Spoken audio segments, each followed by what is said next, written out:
Hello, welcome back. We have completed our theme on differential equations, ordinary differential equations, and we are now going to start the theme on numerical linear algebra. This is our last theme, but I must warn you, maybe warning is not such a good word. I must bring it to your notice that it's going to be a rather long theme. So, yeah, so let me start the lecture by sharing the screen with you. Okay, I hope that you can see the screen now. So this is about numerical linear algebra, and we know that in linear algebra one needs to do several computations. The computations range from solving a homogeneous linear system of equations to computing eigenvalues and eigenvectors of matrices. So quite a huge range of computations will be required. There are many methods in this area, and we will be able to do justice to only a few, although we will have quite a few lectures. About 20 lectures will be there devoted to this particular theme, but still, since there are many topics to be covered, we will not be able to do justice to all the main methods. Only a few will be done. So let's begin with the homogeneous system of linear equations. So this is typically that you have n equations in n unknowns, and this system is then written in the form of a matrix A. So A is an n by n real matrix. X is the vector of unknowns and B is the given vector. So B and X, these are the column vectors. So B will be n by 1. So there are n rows and 1 column. And X is also n by 1 matrix. So you have n by n multiplied to an n by 1 matrix, giving you back an n by 1 matrix. That's what will happen. What we would want to do is to solve for the matrix X.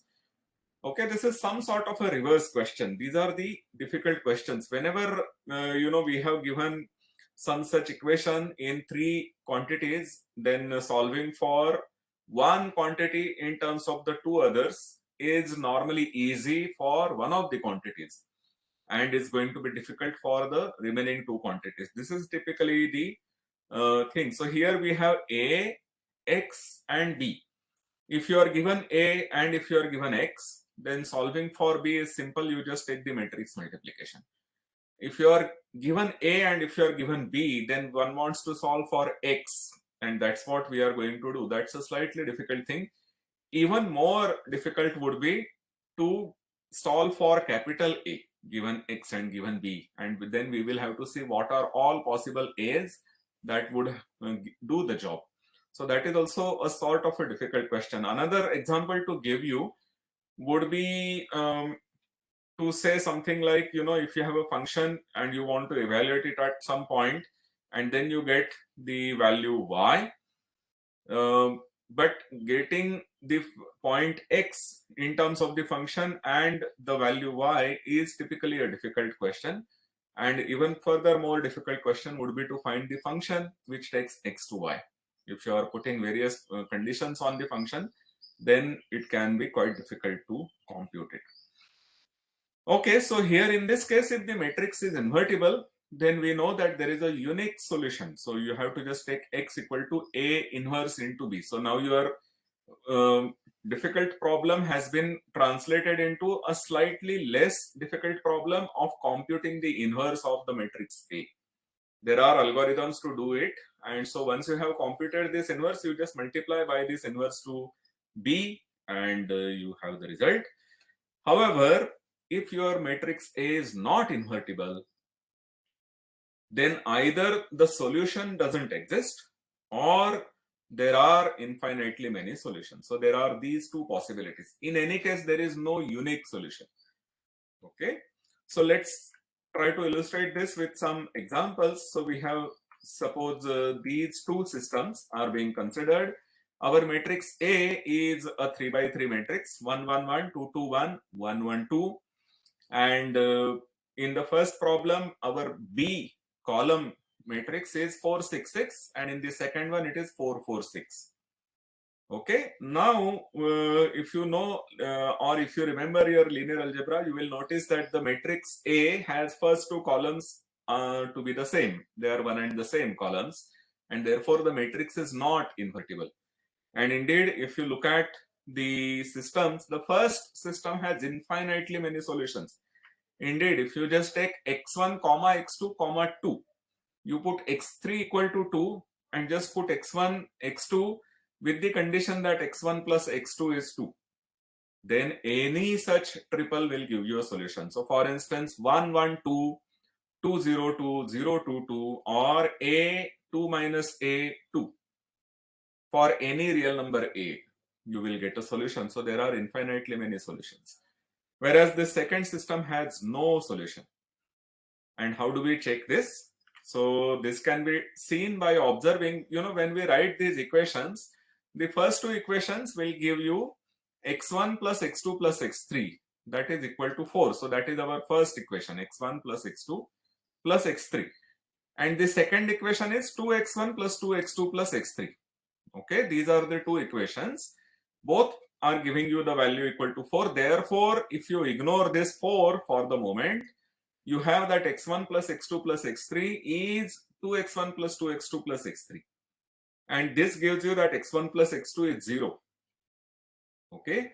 So now x1 plus x2 equal to 0, putting this back in the first equation will give you that x3 is 4. Either you put in the first equation or in the second equation, it will give you that x3 is 4. But if you put this in the last equation, the third equation, it will give you that x3 is 3. That is a contradiction. You cannot have the same variable giving two values. This contradiction says that we had assumed that there is a solution. That must be false because everything else is deduced logically. You assumed that there is a solution x1 plus x1 comma x2 comma x3, and then we did some computations and it led to the conclusion that x3 must be 4 and it must be 3, which cannot happen. So this is a contradiction. So in either case, we have seen that either there are infinitely many solutions or there is no solution. And therefore, the invertibility of a matrix is necessary. Okay, so if the matrix is invertible, then there is this Kramers rule which says that the variable xj is simply determinant of aj upon determinant a, where your matrix aj is an n by n matrix which is obtained by replacing the jth column of your matrix by the column vector small b. So what you do is that you write your n by n matrix A, remove the jth column and put this vector b there. So that way you will get an n by n matrix, compute its determinant, divide by the determinant of A. That is the value for xj. It's a nice formula, Kramers rule, and I think we have been learning this since our 12th standard in our linear algebra or matrices courses. However, there is one small problem with this. If you're working with 2 by 2 matrices or 3 by 3 matrices, then you will not notice it. But there are simply too many operations that are needed. Computing a determinant is a very difficult thing because it's a huge polynomial of degree n, and each term of your matrix comes in that. So it's a big polynomial where you have to do many multiplications, many additions, and you have to do it for each j. You have to do it for the matrix A, and then at the end you have to also do some divisions. So these are all the things which are way too difficult. Therefore, we have to look for better solutions, better ways to find solutions. So if your matrix A is an upper triangular matrix, something like this, where the diagonal entries are A11, A22, ANN, but below the diagonal you have zeros. There is no non-zero entry below the diagonal. Then the system can be solved by an easier method. Then you don't have to go and compute the determinants of AJs and so on. The system can be solved very easily. Of course, you may perhaps think that the determinant itself can be solved quite nicely if the matrix is upper triangular, but don't go into that. what we can do is that we can first solve for xn, because the last equation will say that ann into xn equal to bn. And then you can simply, the matrix is invertible, therefore all the aii are non-zero. So once you divide by ann, you get your xn. Now before xn, there will be two entries in the last but one row. So you can use the value of xn you have computed just now and compute the value of xn minus 1 and so on. This is something can be done. So this is what we would want to try and do. So this method is a much simpler method. Only problem is that every matrix is not an upper triangular matrix. So what we must do is convert the given matrix to an upper triangular matrix and try to do it in the optimal way. This is what we would want to do. So this is indeed possible, and our old friend Carl Friedrich Gauss will help us do it. This is a method which is explained or which is proposed by Gauss, and it's a very useful method. It's called Gaussian elimination method or Gauss elimination method, and if short is GEM. For this, it's really a gem of a method.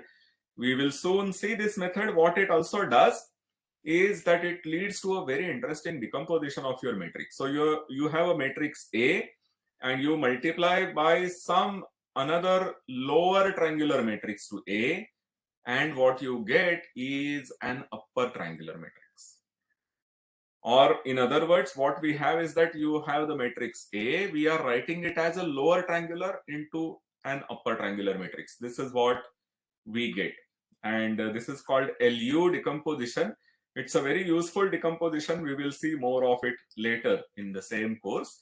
But right now, let's go and see what are the ways which we can apply and get such a nice representation of the system.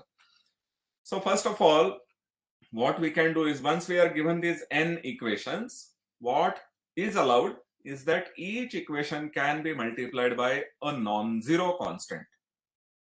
And once you have multiplied that equation by a non-zero constant, the resulting equation is used in place of EI. So this is denoted by lambda EI taking the place of EI. This is what we will have. Lambda is non-zero, remember that. Second is that some another EJ can be multiplied by any constant, zero or non-zero doesn't matter, and then multiplied row can be added to your EI. And once again, whatever resulting equation you get, that will take place of EI. So this is denoted by EI plus lambda EJ taking place of EI. You take some another EJ, multiply to that by a constant lambda and add that to EI. That is also allowed. And finally, you can just switch the EI and EJ. So this is shown by showing the left-right arrow. You have switched EI and EJ. These are the three operations which are allowed on the equations, or one can also say these are the operations which are allowed on the rows of your matrix A. Okay. So by a sequence of these operations, a linear system will be systematically transformed into a new linear system that is more easily solved, and it has the same solution. We have not changed our solution set. So whatever we are doing, once you have the equation will have the entries of the matrix given by a certain row, and the final, after equality, you will have the corresponding entry from the vector B. So the change will also be applied to the vector B. The BI that you will have, the BI will also keep changing. So let's see an example. So for instance, we are considering this particular system, which is x1 plus x2 plus 3x4 is 4. This is first equation. Equation 2 is 2x1 plus x2 minus x3 plus x4 is 1. Then you have E3 and E4. So there are 4 equations. You can write it as a 4 by 4 matrix multiplied by x1, x2, x3, x4, giving you 4, 1, minus 3, 4. This is how we can write, but let's work with the equations at the moment. So we are going to solve this system for x1, x2, x3, x4. What we will do is that we observe that the coefficient of x1 in E1 is 1.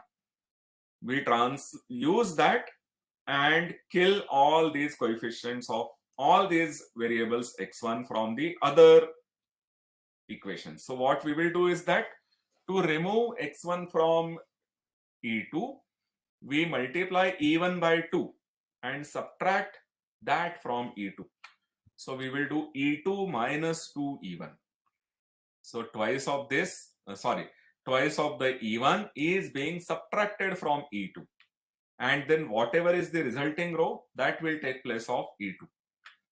E3 minus 3E1, because this is now coefficient is 3, so you have to multiply E1 by 3 and subtract it from E3. And finally for E4 you will have to add E1 because it's minus 1, 1, minus 1 plus 1 is 0. So this is what we do, and the resulting system is here. We now don't have the x2, x1 variable in the equations E2, E3 and E4. Now our E2 has minus 1. Using that you can remove x2 from E3 and E4. So in the new system, E2 will be used to eliminate the unknown x2 from E3 and E4, and the way we do it is E3 minus 4 E2 taking place of E3 and E4 plus 3 E2 taking place of E4. So this will result in this particular thing, and luckily we now have an upper triangular system, because while removing x2 from E4, we have also managed to remove x3 from E4, and so this is our system. This can be solved back by backward substitution. So if you remember, this E4 will give you that x4 has to be minus 1. There is a typo there, I should change it. Then we will solve for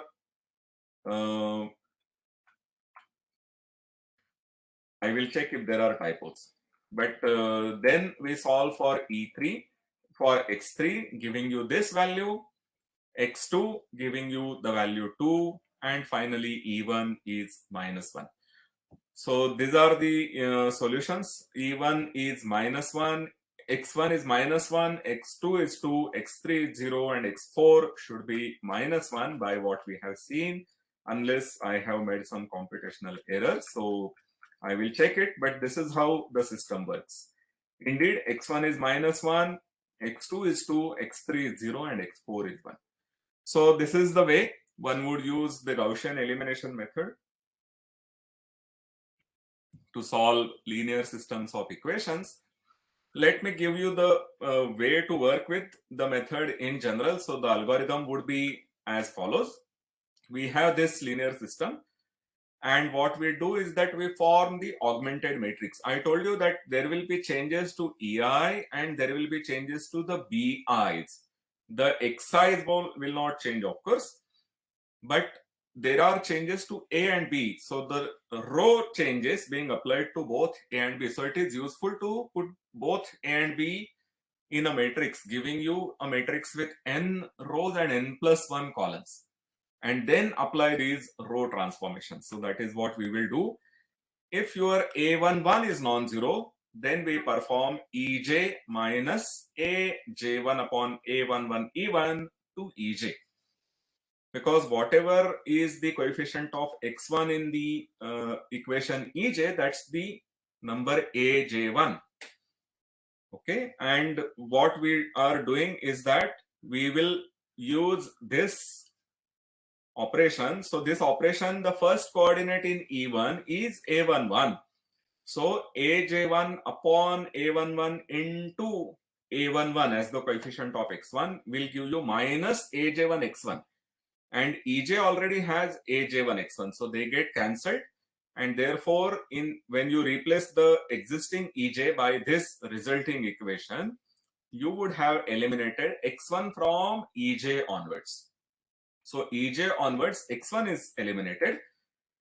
Now, after having this, the row E1 is unchanged, but the rows 2, 3 onwards, they are going to change. And so the entries are going to change. But to ease our notation, we will keep the same Aij as the notation to denote the resulting entries. Otherwise, we would have to put a some subscript or superscript 1 after having done one step, and then a superscript 2 and so on. So we will avoid doing that because we understand what we have been doing. With this in mind, we follow a sequential procedure for I equal to 2, 3 up to n. And the procedure is same, that whenever you are given an Ej where j runs from I plus 1 onwards up to n. So we do the same thing, Aj upon Aii being multiplied to Ei. You subtract that equation from Ej and the resulting equation is placed in terms of the equation Ej. This is what we do. Of course, this is possible only when Aii is not 0. Okay. So this will eliminate xi in each row below the ith row for all values of I 1 to n minus 1. So you would have the x1 is eliminated from 2 onwards, x3 is eliminated from 3 onwards, and so on, and xn minus 1 is eliminated from n, the last equation. So then the resulting matrix has the form A, B, where the matrix A is now upper triangle. Okay, so the system will look in the following way. Having made the lower triangular entries to be 0, and then we substitute the values for xi, then we do the backward substitution. So instead of solving for x1, x2, xn, we solve for xn first, then for xn minus 1, and so on. So we solve en for xn, giving bn upon ann, then we solve for xn minus 1, then for xn minus 2, and so on, using a formula. And the formula is this formula. So what we do is that you take all, you will look at the ith entry. So once you are looking at the ith entry, you would know what is xn, what is xn minus 1, and what is x up to I plus 1. Those are all solved. So you simply look at the ith equation and remove all these known quantities from your bi, and now what is left is Aii So to this difference, which is equal to Aii you divide by Aii to get the value of xi. This is how one solves for the equation using the Gauss elimination method. There is of course this big problem that Aii may not be non-zero. It may be 0, and we have to see what we will do in that case. So we will do that from our next lecture. So see you until then. Thank you.